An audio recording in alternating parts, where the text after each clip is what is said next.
Hello guys, അപ്പോൾ വീണ്ടും എൻ്റെ പുതിയ വീഡിയോയിലേക്ക് എല്ലാവർക്കും സ്വാഗതം. ഇപ്പോൾ ഇന്നത്തെ വീഡിയോ ഒരു കുക്കിംഗ് വീഡിയോ കേട്ടോ. ഏട്ടൻ ടൗണിൽ പോയിട്ട് വന്നപ്പം കൂൺ മേടിച്ച് വന്നിട്ടുണ്ടായിരുന്നു. അപ്പോൾ വീട്ടിൽ കൃഷി ചെയ്യുന്ന കൂണാട്ടോ. അപ്പം നല്ല ഹെൽത്തി ആയിട്ടുള്ളൊരു സംഭവമാണ് കേട്ടോ. അത് ചിപ്പിക്കൂണാണ്. അപ്പോൾ അത് ഞാൻ പാക്കറ്റൊക്കെ ഒന്ന് പൊട്ടിച്ച് ഒരു പാത്രത്തിലേക്ക് എടുത്തിടുന്നുണ്ട്. മുഴുവൻ എടുക്കുന്നില്ല, അപ്പം വൈകുന്നേരത്തേക്ക് ആവശ്യമുള്ള മാത്രമേ എടുക്കുന്നുള്ളൂ കേട്ടോ. അപ്പോൾ ഒന്ന് തോരൻ വെക്കാമെന്ന് വിചാരിച്ചു. അപ്പോൾ ഇവിടെ കൂൺ കിട്ടുമ്പോൾ കൂടുതൽ തോരനാട്ടോ വെക്കുന്നത്. അടിപൊളി ടേസ്റ്റാണ്. എനിക്ക് ഭയങ്കര ഇഷ്ടമാണ്, ഏട്ടനും ഭയങ്കര ഇഷ്ടമാണ് കേട്ടോ.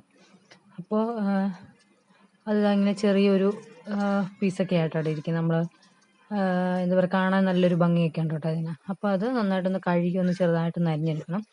അപ്പോൾ നമ്മൾ ഈ പുറത്തുനിന്ന് പറിക്കുന്ന കൂണും ഇതൊക്കെയാണ് ഞാൻ മഞ്ഞപ്പൊടിക്കകത്തൊന്ന് ഇട്ട് വെക്കും കേട്ടോ. ഇപ്പോൾ ഇത് ഇട്ട് വെച്ചില്ലെങ്കിലും കുഴപ്പമൊന്നുമില്ല, നല്ല ഹെൽത്തി ആയിട്ടുള്ള സംഭവമാണ്. വിഷവും കാര്യങ്ങൾ അങ്ങനെയൊന്നുമില്ല കേട്ടോ. അപ്പോൾ എന്നാലും ഞാൻ മഞ്ഞപ്പൊടി ഇട്ട് വെക്കും എൻ്റെ ഒരു സമാധാനത്തിന് വേണ്ടി. അപ്പോൾ അതൊക്കെ ഒന്ന് ശരിയാക്കി എടുക്കാണ് കേട്ടോ. അപ്പോൾ പൊന്നൂസ് കഴിക്കുകയില്ല, പൊന്നൂസിന് കൊടുത്ത് നോക്കിയിട്ടൊന്നും കഴിച്ചില്ലായിരുന്നു കേട്ടോ.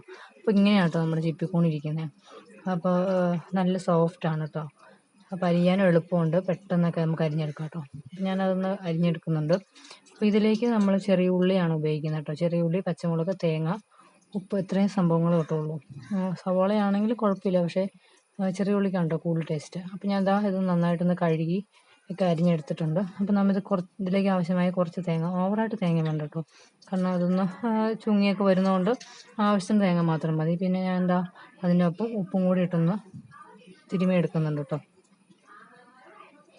ഉപ്പൊക്കെ നോക്കി ആവശ്യത്തിന് ഇടുക. അപ്പോൾ ഞാൻ ഒരു ചട്ടി അടുപ്പത്ത് വെച്ചിട്ടുണ്ട്. അപ്പോൾ അതിലേക്ക് ആവശ്യമായ എണ്ണ ഒഴിച്ച് കൊടുക്കുക. പിന്നെ ഇത് ആവശ്യത്തിന് കടുകിട്ട് പൊട്ടിച്ചു.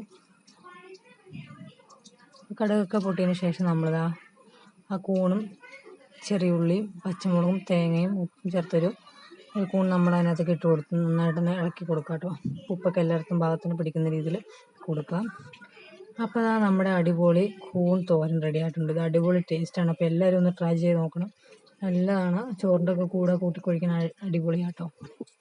അപ്പോൾ ഇനി കൂണൊക്കെ കിട്ടുമ്പോൾ ഇങ്ങനെ ട്രൈ ചെയ്ത് നോക്കാം കേട്ടോ. അപ്പം ഇനി കുറച്ചും കൂടി ഇരിപ്പുണ്ട്, അപ്പം അതൊക്കെ ഒന്ന് ട്രൈ ചെയ്ത് നോക്കണം. അപ്പോൾ ഇത്രയേ ഉള്ളൂ, ടാറ്റാ.